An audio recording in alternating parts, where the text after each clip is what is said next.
Colonies in antiquity were city-states founded from a mother city, not from a territory at large. Bonds between a colony and its metropolis remained often close, and took specific forms. However, unlike in the period of European colonialism during the early and late modern era, ancient colonies were usually sovereign and self-governing from their inception.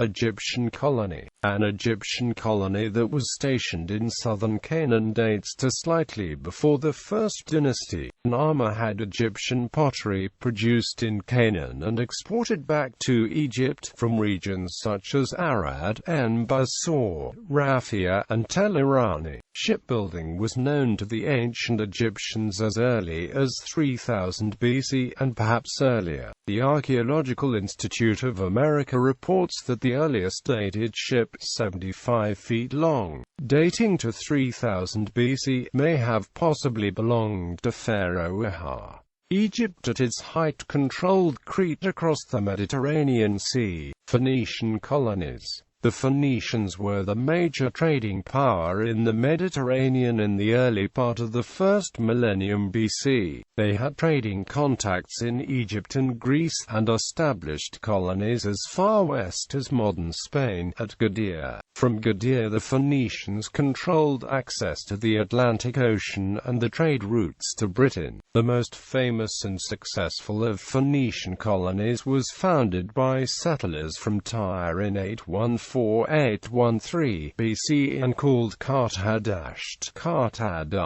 literally New Town, known to history as Carthage. The Carthaginians later founded their own colony in the southeast of Spain, Carthago Nova, which was eventually conquered by their enemy, Rome. According to Maria Eugenia Ribet, professor of archaeology at the Pompeu Fabra University, Barcelona, the earliest presence of Phoenician material in the West is documented within the precinct of the ancient city of Huelva, Spain.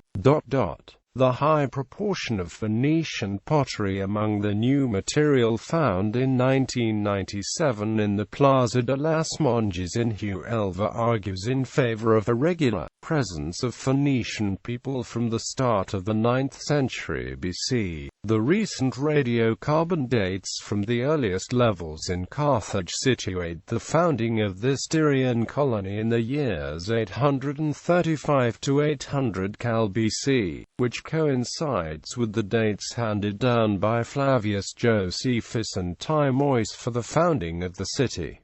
Greek colonies. In ancient Greece, colonies were sometimes founded by vanquished people, who left their homes to escape subjection at the hand of a foreign enemy, sometimes as a sequel to civil disorders, when the losers in internecine battles left to form a new city elsewhere, sometimes to get rid of surplus population, and thereby to avoid internal convulsions, and sometimes as a result of ostracism. But in most cases the motivation was to establish and facilitate relations of trade with foreign countries and further the wealth of the mother city.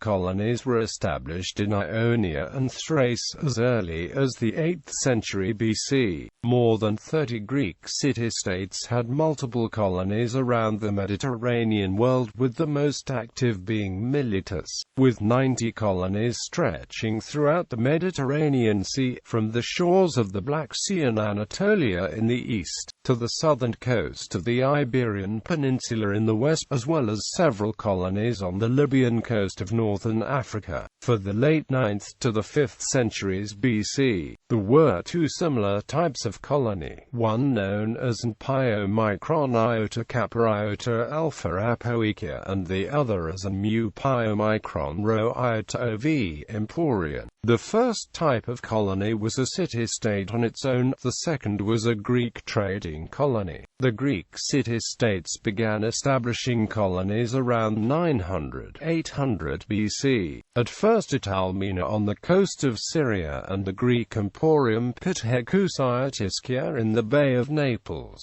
both established about 800 BC by Euboeans. Two flushes of new colonists set out from Greece at the transition between the Dark Ages and the start of the Archaic period, one in the early 8th century BC in a second burst of the colonizing spirit in the 6th century. Population growth and cramped spaces at home seem an insufficient explanation, while the economical and political dynamics produced by the competitive spirit between the frequently kingless, newly introduced concept of the Greek city-states, striving to expand the sphere of economical influence, better fits as the true incentive. Through this Greek expansion, the use of coins flourished throughout the Mediterranean basin. Influential Greek colonies in the western Mediterranean, many of them in today's Italy, included Syme, Rhegium by Chalcis in Zankle, Syracuse by Corinth, Tania, Naxos by Chalcis, Massalia and Agath by Phoca, Ella and Emporion by Phoca, Massalia, Antipolis by Achaia, Eulalia by Phoca, Massalia and Cyrene by Thera. The Greeks also colonized modern-day Crimea on the Black Sea. Among the settlements they established there was the city of Chersonesos, at the site of modern-day Sevastopol. The extensive Greek colonization is remarked upon by Cicero when noting that it were as though a Greek fringe has been woven about the shores of the barbarians. Several formulae were generally adhered to on the solemn and sacred occasions when a new colony set forth. If a Greek city was sending out a colony, an oracle, especially one such as the Oracle of Delphi, was almost invariably consulted beforehand. Sometimes certain classes of citizens were called upon to take part in the enterprises. Sometimes one son was chosen by lot from every house where there were several sons, and strangers expressing a desire to join were admitted. A person of distinction was selected to guide the emigrants and make the necessary arrangements. It was usual to honor these founders of colonies, after their death, as heroes. Some of the sacred fire was taken from the public hearth in the Prytaneum, from which the fire on the public hearth of the new city was kindled, and, just as each individual had his private shrines, so the new community maintained the worship of its chief domestic deities, the colony sending embassies and votive gifts to the mother city's principal festivals for centuries afterwards.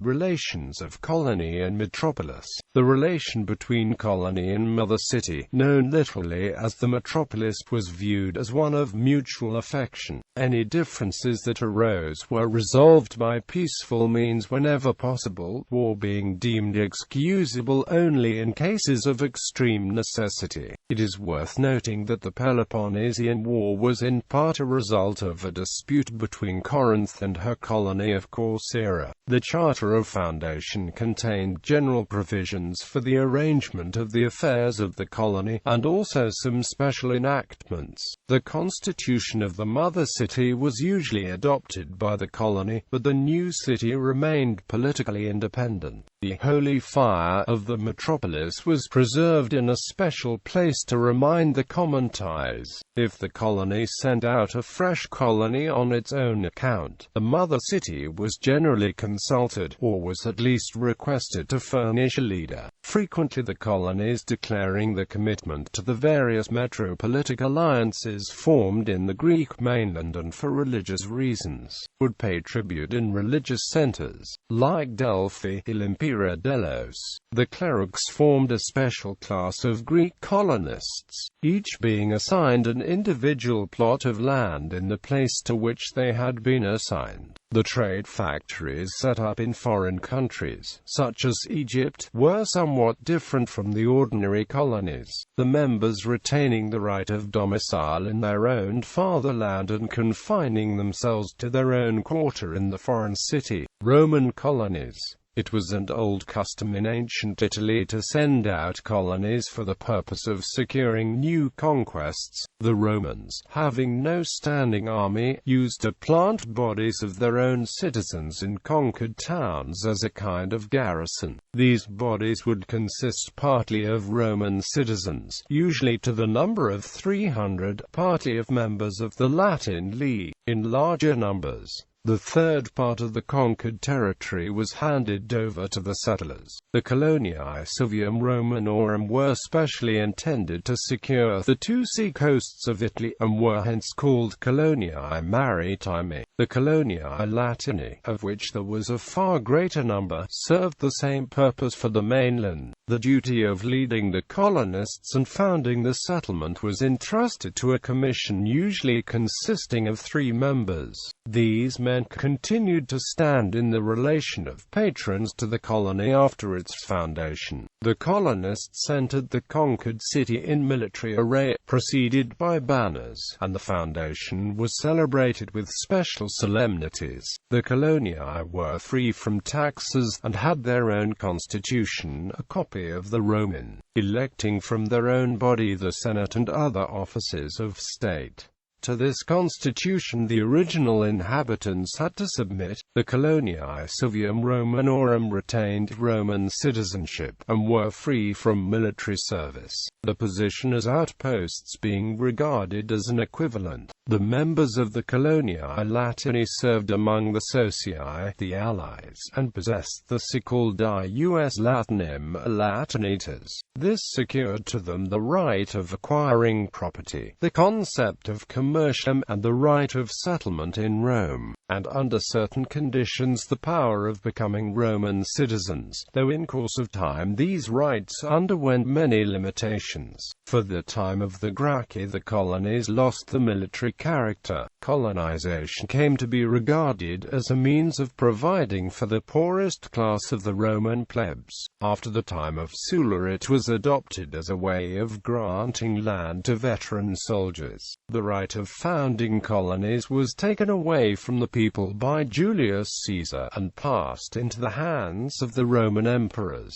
who used it mainly in the provinces for the exclusive purpose of establishing military settlements. Partly with the old idea of securing conquered territory, it was only in exceptional cases that the provincial colonies enjoyed the immunity from taxation which was granted to those in Italy.